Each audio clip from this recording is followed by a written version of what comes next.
The first person to see the Titanic's iceberg didn't die that night, but what happened to him afterward is even more heartbreaking.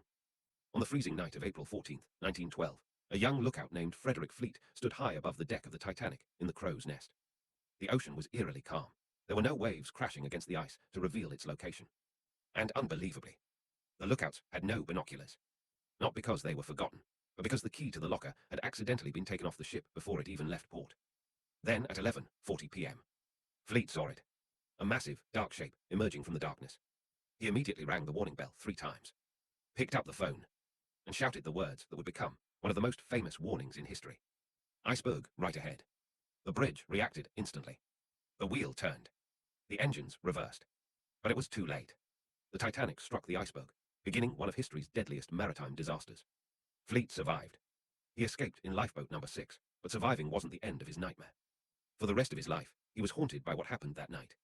During the official investigations, he insisted that binoculars might have given them enough time to avoid the collision. No one blamed him, but he blamed himself. He continued working at sea through 2 world wars before retiring to a quiet life in Southampton. Then, in 1964, tragedy struck again. His wife died shortly after Christmas. He was left homeless, alone, and overwhelmed by grief. Just weeks later, on January 10th, 1965, Frederick Fleet took his own life. The man who tried to save the Titanic was buried in an unmarked grave. For nearly 30 years. No memorial. No recognition. Until Titanic historians raised the money to finally place a headstone over his grave.